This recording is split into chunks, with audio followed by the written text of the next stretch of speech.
አውራሪስ ደራሲት ፍሬህይወት ተሰማ ተራኪ አረጋዊ ሰለሞን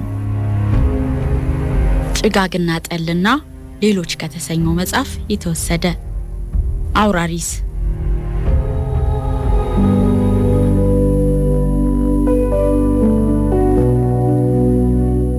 ባለቤቱ መጀመሪያ የተሸነፈችለት በውበቱና በሽቅርቅርነቱ ቢሆንም በአሁኑ ጊዜ እንደ ውበቱ የምትጠላው ነገር የለም። ከሁሉ በላይ ደግሞ ግዴለሽነቱ ያበሽቃታል። የሴቶቹ አይን ዞሮ እርሱ ላይ ነው። እርሱም ካገባ በኋላ እንኳን በአይኑ ሴት መሸኘት አልተወም። ኃላፊነት ሲሰማው ልጅ ሲወልድ ይተዋል ብትልም በቀን 2 ሸሚዝ መቀየሩን፣ ጸጉሩን ሲወጣ ሲገባ ማበጠሩን፣ ሽቶ መለቅለቁን፣ በአይኑ መከተሉን ልትታገሰው አልቻለችም። ፊቱ ላይ ጢም ማቆጥቆጥ ከጀመረ፣ ከረባት ካሰረ፣ ጫማው እንደ መስታወት ካላበራ እንዲሁ ያነጫንጨዋል። እርሷም ስታምርና ስትኳኳል ነው ፍቅሩ የሚያገረሽበት። ካልሆነ ዞር ብሎ ማያያት። ልጅ አትውለጂ፣ ከወለድሽ ትወፍሪያለሽ፣ ታረጃለሽ ብሎ ከልክሏት ከአንድ በላይ ሳይወልዱ ቆይተዋል። ፈልጋው ሳይሆን ሁኔታው አስገድዷት የሌለባትን አመል መነጫነጭ መጀመሯ ነበር የባሰ ቤቱን እንዲጠላው ያደረገችው። ጭራሽ የሱ ሴቶች ቤት ሲደውሉ ራሷን መቆጣጠር አቅቷት የፍቺ ጥያቄም ለማቅረብ ፈልጋ ነበር። ግን ፈራች። ካለምንም ማመንታት እሺ እንደሚላት እርግጠኛ ናት። ሌላው የሚያጽናናት ነገር ለየትኛውም ሴት የጠለቀ ፍቅር እንደሌለው ማወቋ ነው። እርሷንም ቢሆን ሊያገባት ፈልጎ አልነበረም የተጋቡት። አንቺን ካልበደልኩሽ፣ ፍቅር ካልነፈኩሽ የትስ ብሄድ ምን አለበት? እበቃችኋለሁ የሚል የሚያሳብዳት ፈሊጥ አለው እና ሰሞኑን የምታደርገው ጠፍቷታል።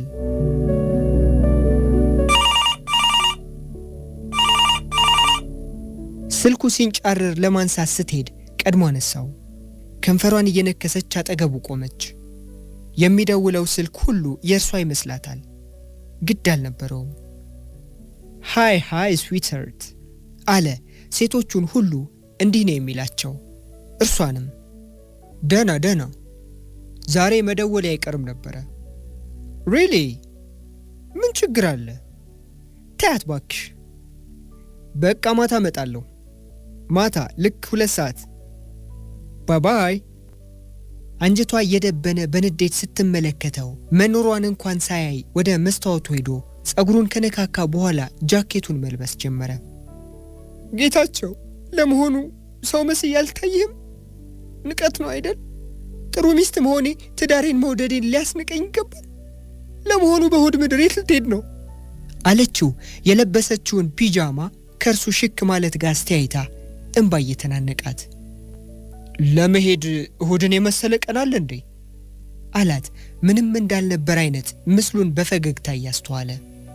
እንዳንተ መሆን አቅቶኝ አይደለም፣ ትዳሬንና ልጄን ብዬ እንጂ አለችው በእልህ ከንፈሯ እየተንቀጠቀጠ። እንደፈለግሹኝ። ትዳራችን ምን ይሆናል ብለሽ ነው? ሰራተኛም ሞግዚትም አሉን አይደል?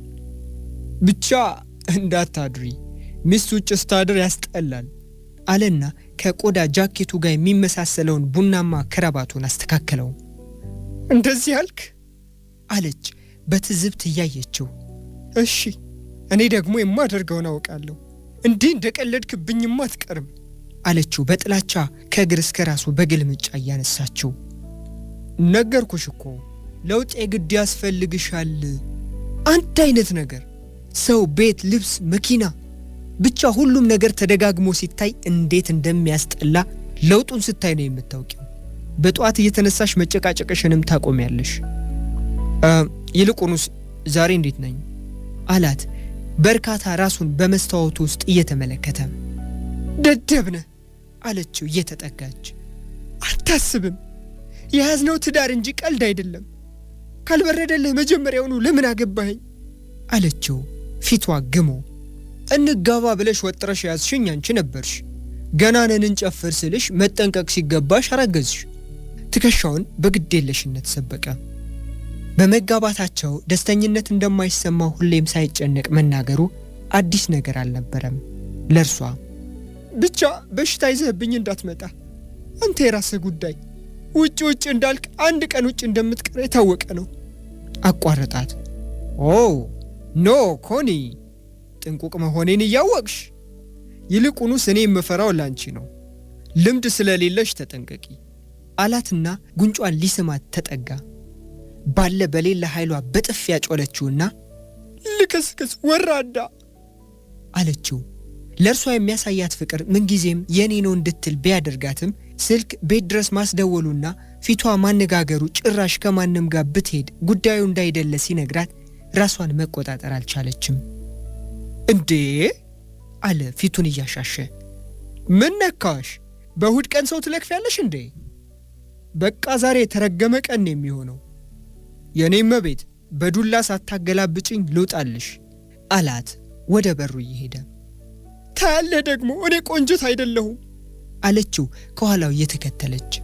ባልሰራልህ ምን አለች በለኝ ባለጌ አለችና ከፍቶት የወጣውን በር ገፍትራ ዘጋችው።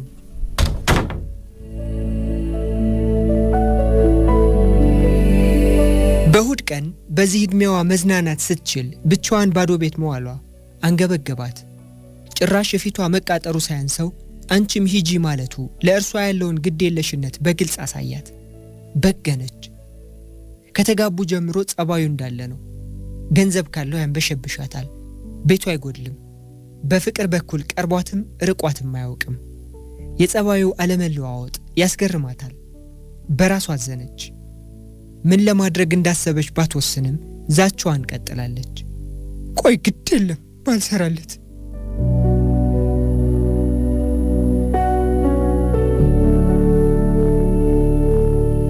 ከዮዲት ጋር ያሳለፈውን ውሎ እያስታወሰ ከምሽቱ 2 ሰዓት ወዳለው ቀጠሮ ተጣደፈ። ዮዲት እንጋባ እያለች ስትጨቀጭቀው መዋሏ አሳቀው። ምስኪን አለ በሆዱ። ሚስት እንዳለው አልነገራትም። ሴቶች ወንድን በሞኖፖል የመያዝ ጉጉታቸው ያስገርመዋል። ብቻ እነርሱን ዕድሜ ልክ በውጭ እንጂ ማግባት እንደማያስፈልግ የሚስቱን ራሷን መጣል ከዮዲት ጣፋጭ መዓዛ የጸጉር አሰራርና አለባበስ ጋር አስተያይቶ ማግባቱን አማረረ። ከሰናይት ደግሞ ሚስቱ ትሻለዋለች።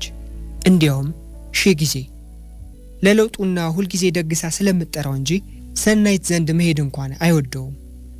ሚስትህ ምን ትልሃለች? ምን ታደርግልሃለች? እንዴት ነች ማለቷ ያናደዋል። ዝም ብላ መደሰት አትችልም። ካለ ሚስትህ ወሬ የላትም። ቆንጂት እንኳን ባሏን ተጋርታት የእርሷን ያህል አትብከነከንም። ዛሬ ግን አምራለች። ካለ ነገሩ ቀጥተኛ ሴት አይወድም። ለማናቸውም ፍቅርም ጥላቻም የለውም። ይቀርባል፣ ይደሰታል፣ ሲበቃው ይርቃል። የሚያናድደው ግን እነርሱ ተደስተው መራቅ አለመቻላቸው ነው። ማምሸቱ የታወቀው የሰናይትን ሰፈር ጭርታ ሲያይ ነበር።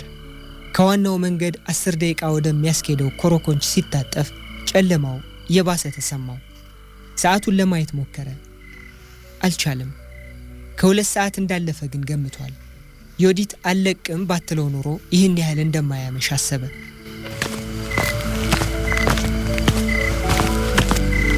ጨለማና ኮረኮንች አይወድም። የመኪናውን ቀለም ለማስለወጥ ጋራዥ ካስገባት ወዲህ ኮረኮንች እንደሸሸ ነው። ሰናይትም ጋር ይህንኑ ፍራቻ ከቀረ 15 ቀን ሊሆነው መሆኑን በማስላት ራሱን በሐሳብ ጠመደ። መንገዱ አላልቃለው። ትከሻውን ቀፈፈው። ሁሌም ጨለማ መንገድ ላይ የሚቀፈው ነገር አለ። መመለስ አማረው።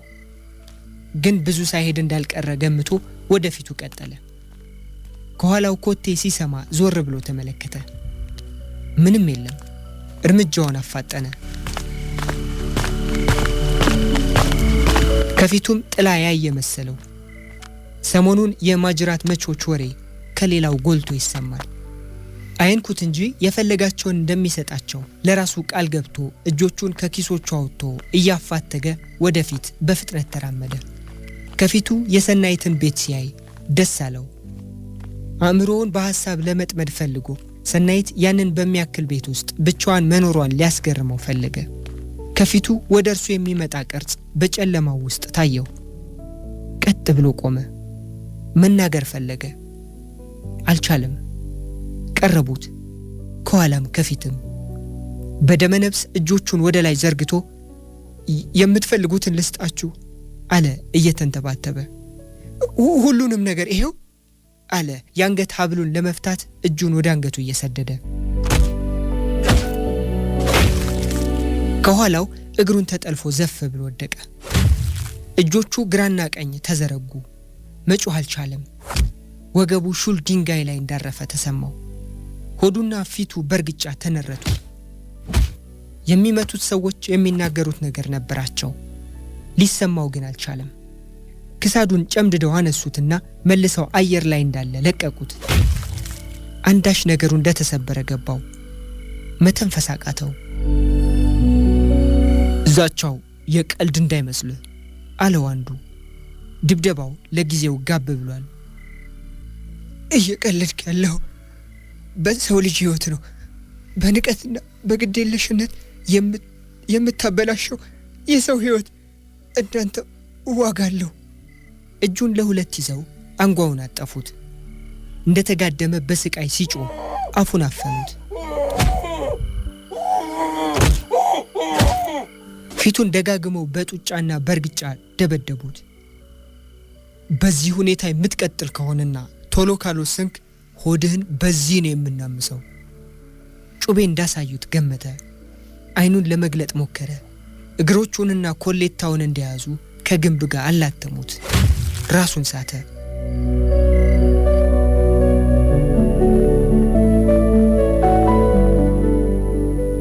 አስደበደበችኝ። ጠዋት ስትዝት ነበር አላት እንደነቃ። ሰናይት ሲያመሽ ቤቱ ደውላ አለመግባቱ ሲነገራት ውጭ ልትጠብቀው ስትወጣ ነበር የሚያቃስት ድምፅ የሰማችው። ስትጠጋ እርሱ መሆኑን ስታውቅ በጩኸት ሰዎች ጠርታ ተረዳድተው ሐኪም ቤት ከወሰዱት በኋላ ነበር ቤቷ ያስተኛችው። ማን? ሚስትህ? አለችው ፊቷ በጥላቻ ኮሶ እንደመሰለ። ራሱን አወዛወዘላት። ይህች ርኩስ ምን ልሁን ብላ ነው? እንዴት ባንተ ትጨክናለች? ለምን አትፈታትም? አለችው ቢፋታት በክብር ቤቷ እንደምታስገባው አስባ። ዝም አላት። ማሰብ አልቻለም። ቤት በማስገባቱ በኩል ያገዟት ጎረቤቷ ለመሆኑ እንዴት ነው አሉ ወደ አልጋው ጠጋ ብለው እያዩት። ፊቱ ካይኑ በስተቀር በፋሻ ተሸፍኗል። ምንም አይል አለች ዘመዴ ነው ብላ መዋሸቷን እያሰላሰለች። ኧረ እንኳን እግዚአብሔር አተረፈው። የአውራሪስ ቡድን ይሆን እንዲህ ያደረገው አሏት በሰፈሩ ውስጥ የታወቀውን የተደራጀ የሌቦች ድርጅት ስም አስታውሰው። አለመግደላቸውም ተአምር ነው። ከነርሱ እጅ መትረፍ መቼም የማይታሰብ ነው አሉ እዚያው ሰፈር በየምክንያቱ የጠፋው ንብረትና ነፍስ እየታሰባቸው። ለመሆኑ ዘርፈውታል? አረ እነሱ አልመሰሉኝም ጋሼ፣ አንድም ነገር አልወሰዱበትም እኮ አለች ሚስቱን ብታገኛት እንደምትቦጫጭቃት ለራሷ እየማለች። አይ ባለመውሰዳቸው ነው ብለሽ? አንዳንዴ እኮ ሰውም ቀጥሯቸው ልክ እንደታዘዙት ያደርጋሉ። አይ ልጄ፣ እነርሱ እኮ በመጻፍና በፊልም ያዩትን እየሞከሩብን ነው አሉ ሰውየው በምሬት ፊታቸውን ከስክሰው። ጌታቸው ራሱን ነቀነቀና ለመናገር አፉን ሲከፍት ሁለቱም ተጠጉት። ጠዋት ስትዝትብኝ ነበር። ምናልባት ከፍላቸው ይሆናል አለና አይኑን ጨፈነ። ይሆናል እቺ እርኩስ አለች ሰናይት በንዴት እየተቃጠለች። ማን ናት? ቂመኛለህ እዚህ ሰፈር አሉ ሰውየው በመገረም አስግገው። ሚስቴ። ሰናይት ጎረቤቷን አፈረቻቸው። የሰፈሩን ሰው ፈርታ ነበር በማታ የምትቀጥረው። ብዙ ነገር ሳያወራ ልታሰናብታቸው አሰበችና በሉ ጋሼ እግዚአብሔር ይስጥልኝ፣ ይሄዱና ይረፉ፣ ችግር ካለ እጠራዎታለሁ፣ መሽቷል፣ 5 ሰዓት ሊሆን ነው አለቻቸው።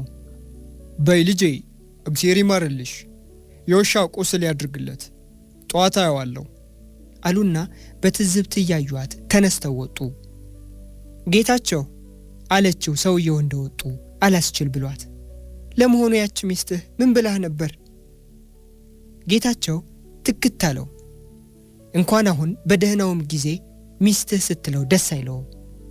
ዝም አላት። የቆንጅት በእርሱ ላይ መጨከን ግን አስገረመው። ሚስቱ ርኅሩህና ቻይ እንደሆነች ነበር የሚያውቀው።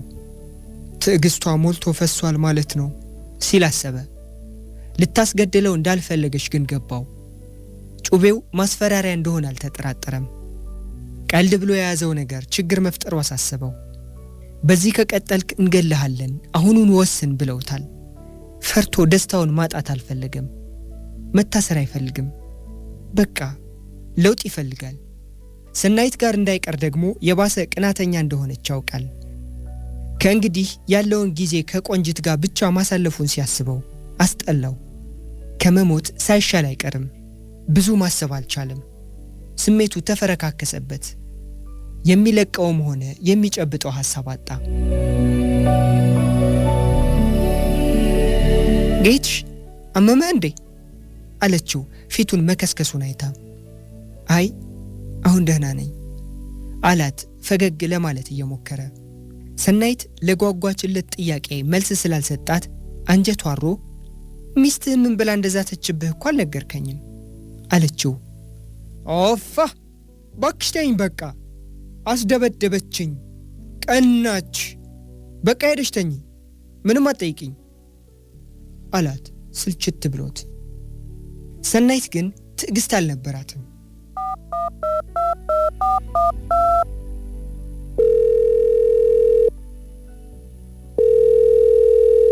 የጌታቸውን ሚስት በስድብ ልትገሸልጣት ስልክ ትደውልና ሁለቴ መጥራት ሲጀምር ባልታወቀ ኃይል መልሳ ትዘጋዋለች።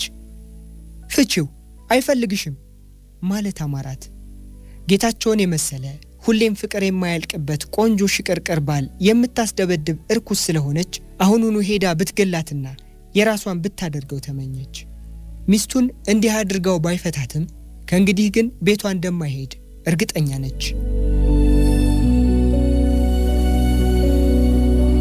መኝታ ቤት ሶፋ ላይ ኩርምት ብላ ለመተኛት ብትሞክርም እንቅልፍ ሲወስዳት ግን 9 ሰዓት አልፎ ነበር።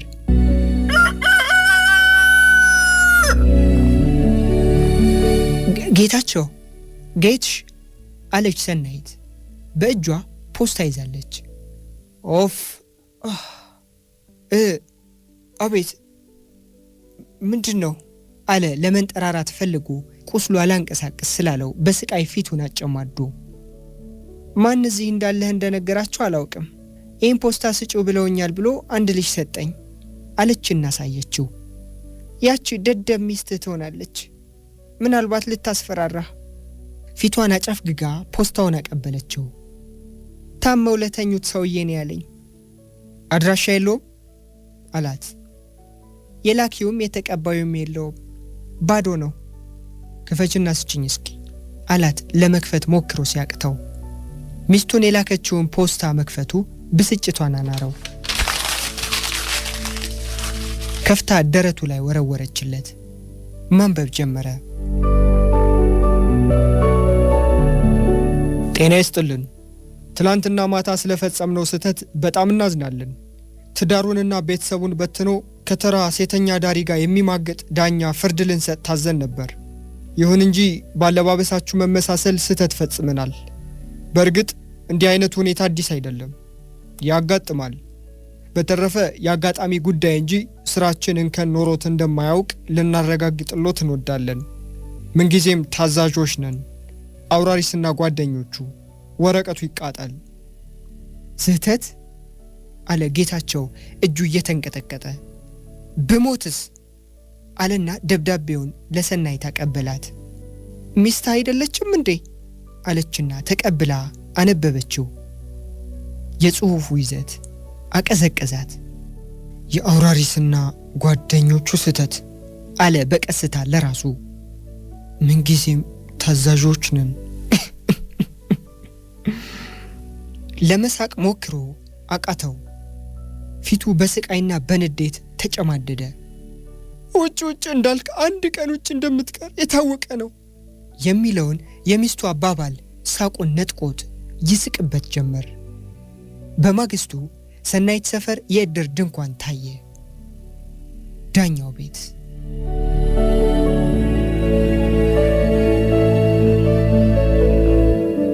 አውራሪስ።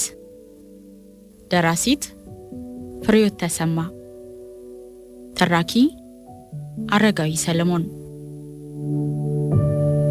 ጭጋግና ጠልና ሌሎች ከተሰኘው መጽሐፍ የተወሰደ። አውራሪስ